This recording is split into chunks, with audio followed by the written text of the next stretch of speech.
They called him the Zodiac, a man who seemed to live for fear, who turned killing into a twisted game, and whose taunting letters made him one of the most infamous criminals in history. His face was never truly seen, his name was never proven, yet his shadow still lingers over Northern California. The nightmare began on a cold, dark night. December 20th, 1968. David Faraday and Betty Lou Jensen were parked in a quiet lover's lane in Vallejo. Teenagers in love, talking about their future. Then headlights appeared in the rearview mirror. A man stepped out of the car and walked toward them. No words, no argument, just a sudden eruption of gunfire. Betty Lou ran but collapsed on the gravel, shot 5 times in the back. David was found slumped against the car door, a bullet in his skull. The killer vanished into the night without taking a thing. At first, police thought it might be a random act of violence, but 6 months later, he struck again. It was July 4th, 1969. Fireworks exploded in the distance. Darlene Ferrin and Michael Mageau were sitting in Darlene's car at Blue Rock Springs Park when a vehicle pulled up behind them. A man approached, shining a flashlight into their eyes, blinding them, before pulling the trigger. Bullets tore through the car. Michael, bleeding heavily, somehow survived. Darlene did not. An hour later, the Vallejo Police Department received a call from a calm, male voice. "I want to report a double murder. If you go 1 mile east, you'll find kids in a brown car. They've been shot by a 9mm Luger. I also killed those kids last year. Goodbye." The voice was steady, almost polite, as if he were giving directions to a grocery store. Then, the letters came.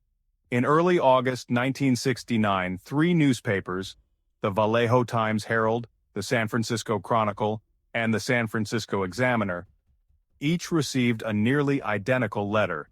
Each contained part of a strange cryptogram made up of symbols, circles, and shapes. The killer demanded these be published on the front page, threatening to kill more people if they refused. The 408-symbol cipher was cracked in less than a week by a schoolteacher, Donald Hardin, and his wife, Betty. But it didn't reveal his name. Instead, it contained a chilling manifesto. "I like killing people because it is so much fun. It is more fun than killing wild game in the forest." He spoke of collecting slaves for the afterlife, as if murder was part of some twisted cosmic plan. In his next letter, the killer signed with a circle and crosshair symbol, and for the first time, he named himself the Zodiac. On September 27, 1969, the violence took an even more bizarre turn. Brian Hartnell and Cecilia Shepard were enjoying a picnic at Lake Berryessa when a man in a black hood, with the Zodiac symbol stitched onto the front, approached holding a gun. His voice was deep, deliberate. He claimed to be an escaped convict and said he needed their car and money. He tied them up. Then, without warning, he pulled a knife and began stabbing them over and over. Before leaving, he took a black marker and scrawled on Brian's car door, "Vallejo, 12/2068, 7/4/69, September 27, 69, 6:30, by knife." Cecilia died 2 days later. Brian barely survived. 2 weeks after that, the Zodiac attacked again, but this time in the city. On October 11, 1969, taxi driver Paul Stein picked up a passenger who directed him to Presidio Heights, an upscale San Francisco neighborhood. When the cab stopped, the passenger shot Stein in the head, ripped a piece of his blood-stained shirt, and casually walked away. 3 teenagers saw it happen and called police immediately. Officers rushed to the area, but due to a dispatcher's error describing the suspect as a black male, they unknowingly let the killer pass by. Days later, the Chronicle received another letter, this time with the missing piece of Paul Stein's shirt enclosed, proof that the letter was no hoax. In the months that followed, the Zodiac's letters became, well, even more deranged. He boasted of killing 37 people, threatened to blow up school buses, and sent new cryptograms, some of which honestly remain unsolved to this day. He taunted police with lines like, "I'm waiting for a good movie about me. Who will play me? I think I look like the stills from The Most Dangerous Game. The police focused on one prime suspect, Arthur Lee Allen.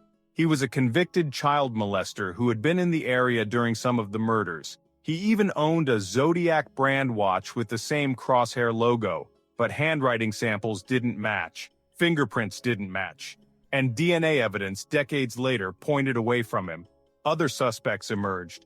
A man named Lawrence Kane, who had brain damage from a car accident, Richard Gaikowski, a quiet journalist with a mysterious past, even theories suggesting the Zodiac was more than one person, but honestly every lead crumbled into uncertainty. The last confirmed Zodiac letter arrived in 1974, mocking the horror film The Exorcist and calling it the best satirical comedy he had ever seen. Then, silence.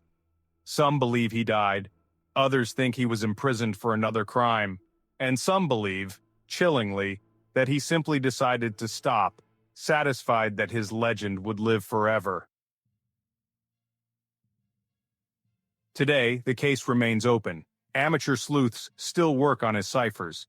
New DNA technology offers hope, but until the day his identity is confirmed, the Zodiac remains an unsolved riddle, a ghost from the past who once turned the streets of California into his hunting ground.